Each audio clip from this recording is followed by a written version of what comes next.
हाय दोस्तों, कैसे उम्मीद करता अच्छा होंगे। अल्हम्दुलिल्लाह मैं भी अच्छा हूँ।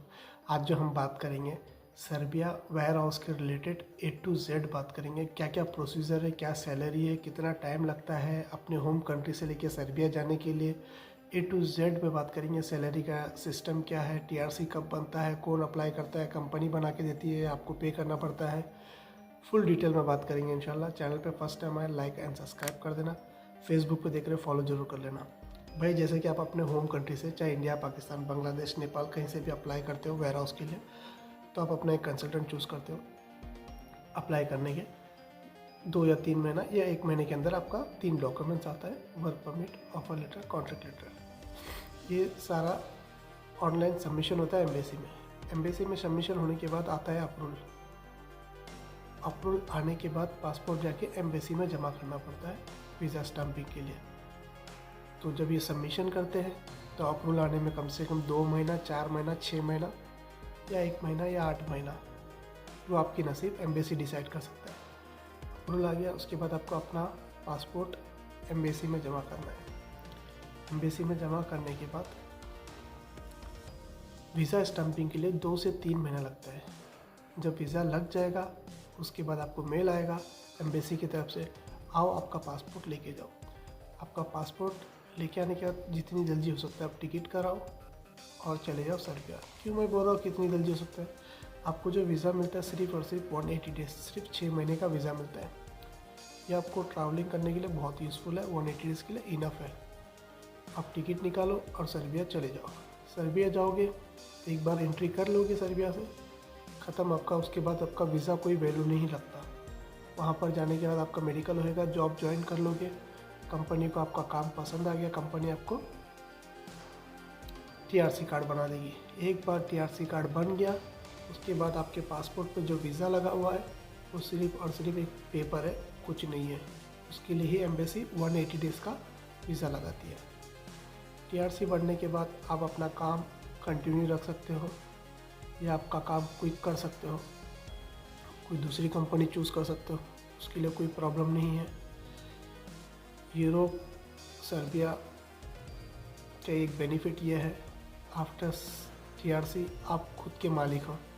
आप चाहे तो काम कर सकते हो, नहीं कर चाहिए, आपको पसंद नहीं आया, सैलरी नहीं जम रहा है, अकोमोडेशन नहीं जम रहा है, ड्यूटी टाइमिंग नहीं जम रहा है, जॉब छोड़ दो, दूसरा जॉब सर्च कर लो।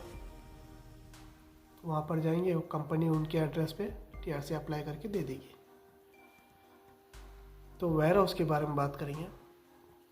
वेयर हाउस अच्छा जॉब है, बट मैं ये बोलूँगा जिन भाइयों के पास बिल्कुल भी स्किल्ड नहीं है, बिल्कुल भी 0% स्किल्ड है, तो वेयर हाउस में अप्लाई करना।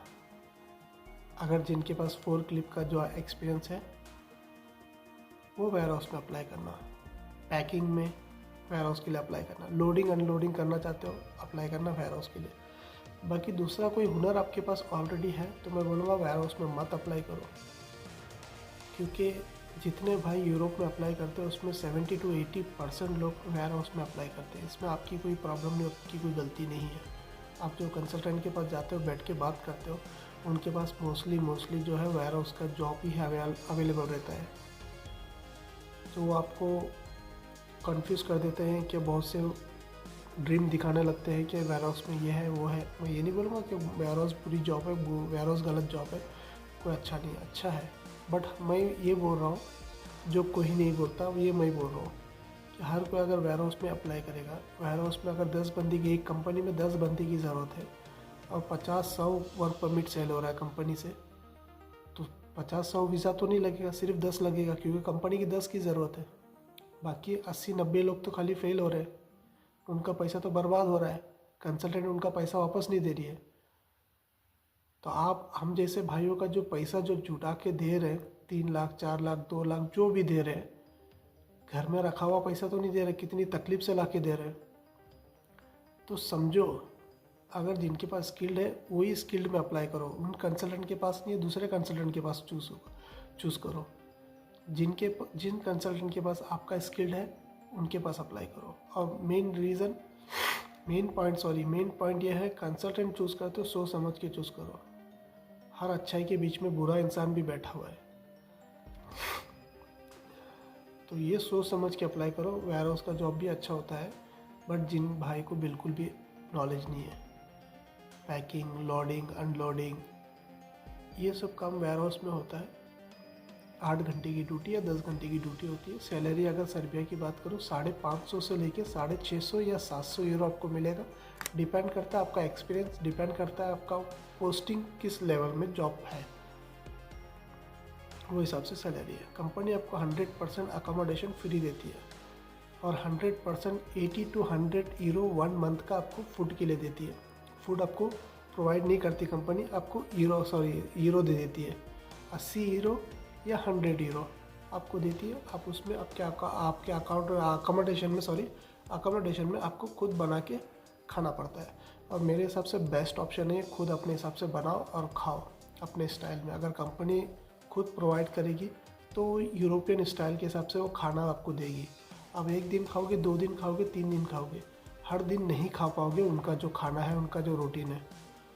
उनका खाने का स्टाइल अलग है, हमारे एशियन भाइयों का खाने का तरीका, तौर तरीका अलग होता है। तो वेयर हाउस कुल मिला के जॉब अच्छा है, फैसिलिटीज़ बहुत अच्छी है।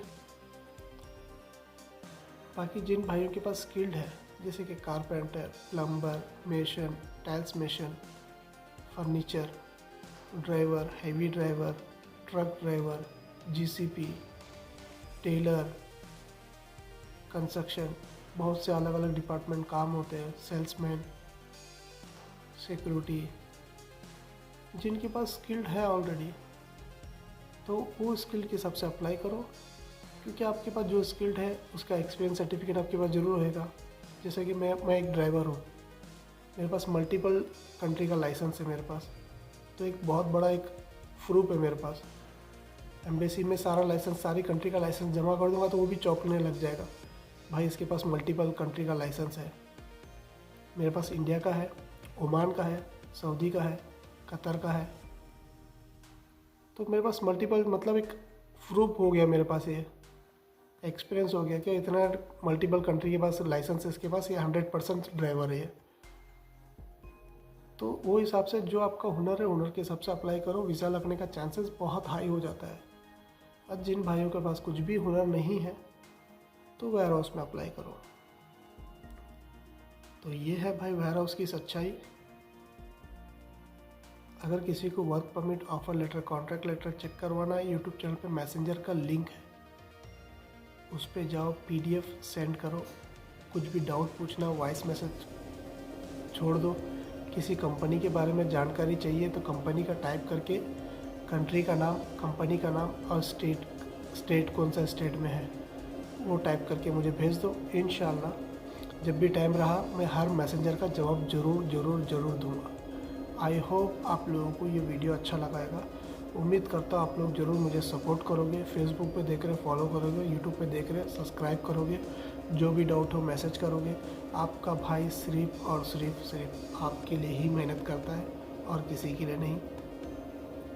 और यह work permit, offer letter, contract letter check कराने के लिए फ्री ऑफ कॉस्ट है, कोई पैसे की ज़रूरत नहीं है। जितना मेरा तजुर्बा है मैं चेक करके दे दूँगा। अब अगर आपको 100% चेक करवाना है, दोहा कतर में ऑफिस है, आप 2000 इंडियन मनी आपको लगेगा चेक करवाने के लिए। बट मैं बोलूँगा जितना मेरा एक्सपीरियंस है मेरे हिसाब से उतना ही काफ़ी है, आपको फ्री ऑफ कॉस्ट में इंशाल्लाह कोशिश करूँगा कि मैं चेक करके बता देने के लिए। अगर मेरी बस की बाहर हो गया तो आपको पे करना पड़ेगा। वैसे तो अभी तक के सिर्फ 2 या 3 बंदे ही पे करने कंडीशन में गए, बाकी मैंने बहुत से 50-60% लोगों को मैंने डायरेक्टली फ्री ऑफ कॉस्ट ही मैंने चेक करके दिया हूँ। तो भाई मैं वीडियो लंबी नहीं करूँगा, फिर मिलेंगे। टेक केयर, बाय, अल्लाह हाफिज़।